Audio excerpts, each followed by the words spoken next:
మత్తయి సువార్త 21వ అధ్యాయము 2వ వచనంలో రాయబడినటువంటి మాట ఏంటంటే, మీ ఎదుటనున్న గ్రామమునకు వెల్లుడి, ప్రవేశింపగానే కట్టబడి ఉన్న ఒక గాడిదయు దానితో నున్న ఒక గాడిద పిల్లను మీకు కనబడును, వాటిని విప్పి నా యుద్ధకు తోలుకొని రండి అని చెప్పి ప్రభు అయిన యేసు క్రీస్తు తన శిష్యులను పంపుతూ ఉన్నాడు. ఆయన శిశువులను పంపేటటువంటి క్రమములో ప్రవచనం నెరవేర్చబడుతుందనే విషయాన్ని ఈ లేఖనం ద్వారా మనం గ్రహించగలగాలి. అనేక సంవత్సరములకు ముందే ప్రవక్తలు ప్రవచించారు. ప్రవక్తలు ప్రవచించిన ప్రవచనాన్ని ప్రవక్తగా యేసుక్రీస్తు ప్రభు వాటిని నెరవేర్చుచూ ఉన్నట్లుగా ఈ లేఖనం ద్వారా మనం గమనిస్తున్నాం. ప్రవక్తలు ప్రవచించారు అనే పదాన్ని మనం వాడినప్పుడు 5వ వచనములో మనం ఈ అధ్యాయంలోనే 5వ వచనములో మనం గమనిస్తున్నాం. ఇదిగో నీ రాజు సాత్వికుడై గాడిదను భారవాహనముగా పశుపిల్లను చిన్న గాడిదను ఎక్కి నీ యొద్దకు వచ్చుచున్నాడని సియోను కుమారితో చెప్పుడి అనేటటువంటి వచనాన్ని మనం గమనిస్తూ ఉన్నాం. ఈ ప్రవచనం, ఇది ఒక ప్రవచనం. క్రీస్తు ప్రభు ఈ లోకానికి వస్తాడని, ప్రభువు ఈ లోకానికి వచ్చి ఆయన అనేకమైనటువంటి అద్భుత కార్యాలు, సూచక్రియలు, మహత్కార్యాలు జరిగిస్తాడని, తుదకు ఆయన శత్రువుల చేత పట్టబడి ఆయన నెలకొట్టబడి చివరికి ఆయన సిలువ మ్రాను మీద ప్రేలాడబడతాడని, ఆయన సిలువ మ్రాను మీద ప్రేలాడబడి 3వ రోజు తిరిగి లేస్తాడని, ఇవన్నీ కూడా ప్రవక్తలు ముందుగానే ప్రవచనాలు తెలియజేశారు. ప్రవక్తల ప్రవచనాల నెరవేర్పు ప్రకారంగానే యేసుక్రీస్తు ప్రభు కూడా ఓ ప్రవక్తగా ప్రవక్తల ప్రవచనాలను నెరవేర్చుటకై ఓ ప్రవక్తగా ఈ లోకానికి వచ్చాడు. వచ్చి ఆయన తన శిష్యులకు ఈ మాట చెప్తా ఉన్నాడు. మీ ఎదుటనున్న గ్రామమునకు వెళ్ళండి. వెళ్ళగానే అక్కడ గాడిద పిల్ల ఒక ఇంటి ముందు కట్టబడి ఉంటుంది, వాటి కట్లు విప్పి తీసుకురండి. అనేక లేఖనాలలో ప్రభు ఏమన్నాడంటే, ఈ గాడిద పిల్లను కట్లు విప్పి తీసుకొని వస్తూ ఉన్నప్పుడు ఆ యజమానుడు ఒకవేళ అడిగినట్లయితే ఇవి మా యేసునకు కావలసి ఉన్నవి అని చెప్పమని ప్రభు పంపించాడు. యేసునకు కావాలి. నిజంగా యేసుక్రీస్తు ప్రభు లోకానికి వచ్చిన తర్వాత ఆయన రథాలను కోరుకోవాల్సిన అవసరం ఉన్నప్పటికీ యుద్ధానికి రాజులు కోరినట్లుగా పెద్ద పెద్ద గుర్రాలను, నైపుణ్యత కలిగినటువంటి యుద్ధమునకై నైపుణ్యత కలిగినటువంటి పెద్ద పెద్ద గుర్రాలను కోరుకోవలసినటువంటి రాజుగా యేసుక్రీస్తు ప్రభు కనబడట్లేదు, కానీ ఆయన సాత్వికుడిగా కనబడుతున్నాడు. ఆయన సాత్వికుడు, దీన మనసు గలవాడు అనే లేఖనము నెరవేర్చబడుచున్నది. అయితే ఆయన ఆ విధముగా పంపినప్పుడు వారు గాడిదను, దాని యొక్క పిల్లను తీసుకొని యేసుక్రీస్తు ప్రభు దగ్గరికి తెచ్చినప్పుడు దాని మీద వస్త్రాలు పరిచి ప్రభు అయినటువంటి యేసు ఆ గాడిద పిల్ల మీద కూర్చోగానే ఓ ప్రవచనం ప్రజలకు జ్ఞాపకం వచ్చింది. దావీదు రాజు, హల్లెలూయా. 9వ వచనంలో మనం గమనిస్తున్నాము, జన సమూహములలో ఆయనకు ముందు వెళ్ళుచుండిన వారు వెనుక వచ్చుచుండిన వారును, దావీదు కుమారునికి జయము, ప్రభు పేరట వచ్చువాడు స్తుతింపబడునుగాక, సర్వోన్నతమైన స్థలములో జయము అని కేకలు వేసిరి. చూసారా ఎంత అద్భుతమైనటువంటి ప్రవచనం నెరవేర్చబడిందో. ఆయన నిజంగా ఒక గొప్ప సంతోషాన్ని కలగజేశాడు. యెరూషలేము పట్టణం అంతా కూడా ప్రజల్లో ఒక గొప్ప ఆనందాన్ని కలగజేశాడు. ఆ ఆనందము ప్రవచనం నెరవేర్చబడిందని నేను చెప్తా ఉన్నాను.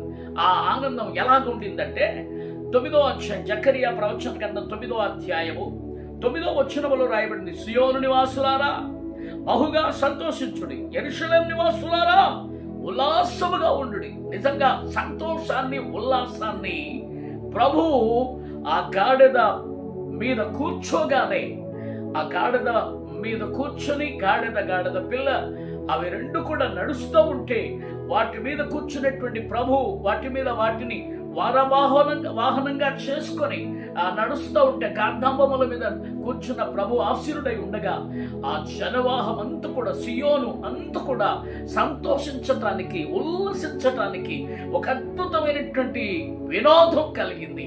వారు ఉల్లసిస్తూ ఉన్నారు. వారిలో ఒక నిర్ధారణ వచ్చింది, వారిలో ఒక నమ్మకం వచ్చింది. ఈయనే నిజమైనటువంటి రాజు, ఈయనే సర్వోన్నతుడు, అందుకొరకే ఈయనకు సర్వోన్నతమైన స్థలములలో ఈయనకు జయము, ఈయనకు అడ్డు లేదు.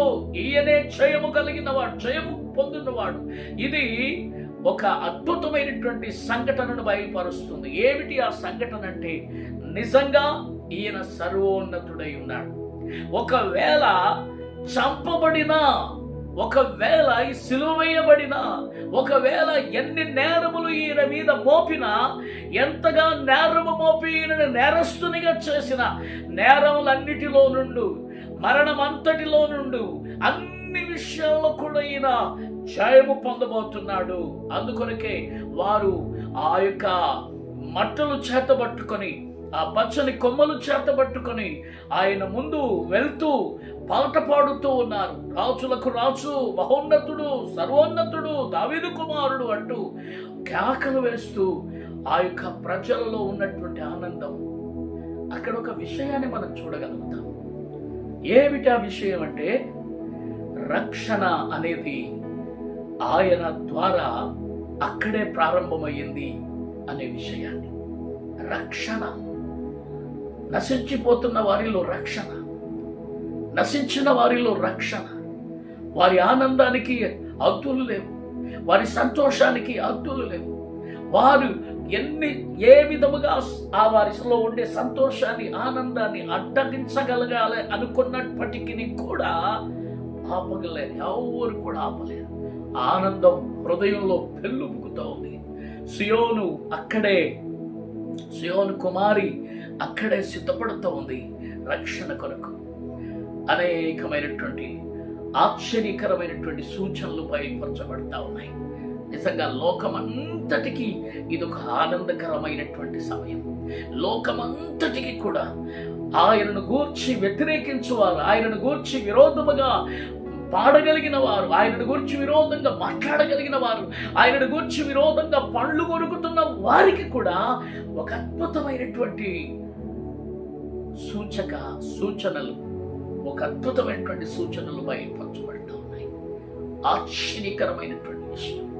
నిజంగా అది ఎంత సంతోషం అంటే, పెంట కుప్ప మీద నుండి దీనులను దేవుడు పైకి లేపుతాడన్న సత్యం, ఆ మాట ఎంత సత్యమో అదే ప్రకారంగా బూడిదలో పొరలాడుతూ ఎక్కడో గాడిదలాగా మాట్లాడతావు అని ఏలన చేసేటటువంటి ఆ ఏలనకు హేతు అయి ఉన్నటువంటి ఆ యొక్క పశువును ప్రభు కోరుకున్నాడు. చూడండి ఆయన గొప్పతనం, ఆయన అద్భుతమైనటువంటి ఆలోచన.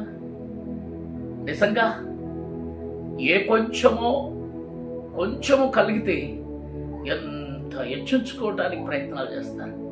సర్వోన్నతుడైన దేవుడే, సర్వశక్తిమంతుడైన దేవుడే ప్రవచనము నెరవేర్చబడుటకై ప్రవక్తల చేత పలకబడిన ప్రవక్త ఈయనే, నజరేయుడైన యేసుక్రీస్తు ప్రభు. ఆయనే దావీదు కుమారుడు, దావీదు వంశములో నుండి వచ్చినవాడు. రాజులకు రాజు ఆయనే, ప్రభువులకు ప్రభు ఆయనే.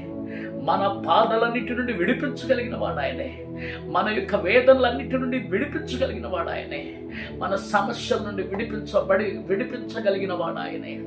ఆయన దుఃఖములో ఉన్నటువంటి వారిని విడిపించి సంతోషముతో నింపువాడు ఆయనే.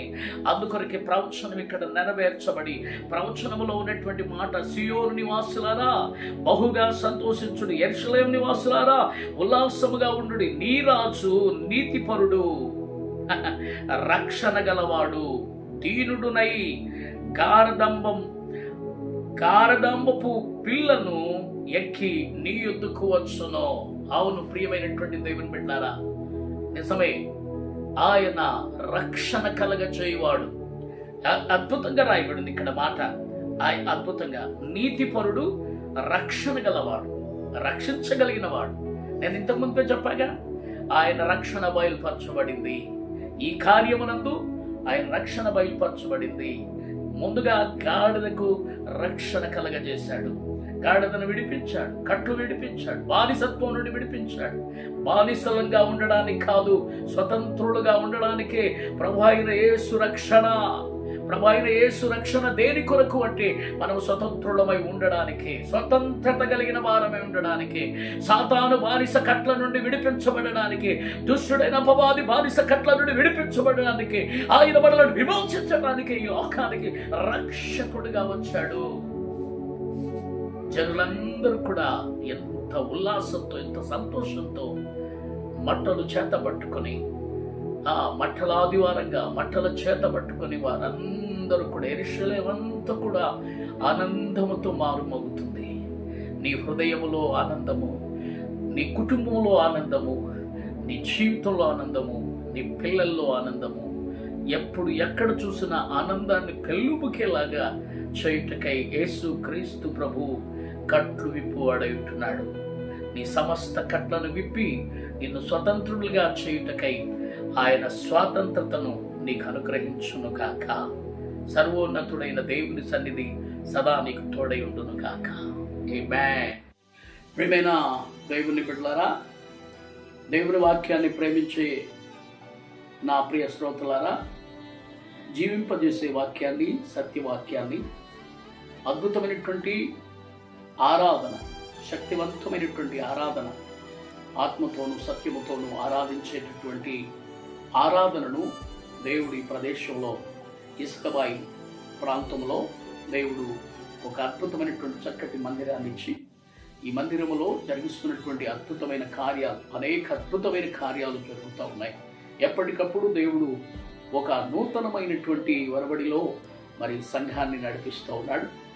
మీలో ఎవరైనా కూడా ఈ యొక్క వాక్యాన్ని వింటున్నటువంటి వారు కానీ, అలాగనే మా యొక్క కార్యక్రమాలను తిలకిస్తున్నటువంటి వారు ఎవరైనప్పటికీ కూడా మరి మా యొక్క ఆరాధన కేంద్రానికి రావడానికి మారణత పేత్వం మినిస్ట్రీ, మరి వందనపురి కాలనీ, రోడ్ నెంబర్ 1, ఇస్కబాయ్, డోర్ నెంబర్ 15-71 హౌస్ నెంబర్లో మరి ప్రతి ఆదివారం అద్భుతమైనటువంటి ఆరాధన 10 o'clock 10 గంటలకు ప్రారంభించబడుతుంది, 1:30కు ముగించబడుతుంది.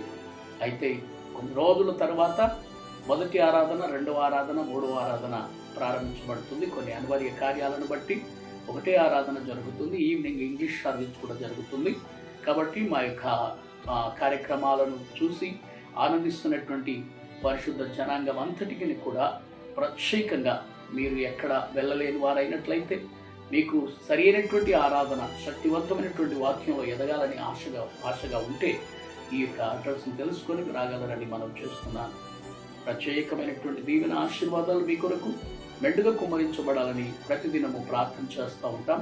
మా యొక్క ప్రార్థన విన్నపములు మీ విషయమై, మీ సమస్యల విషయమై ఎప్పటికీ మేము ప్రార్థిస్తూ ఉంటాం. ఆమేన్.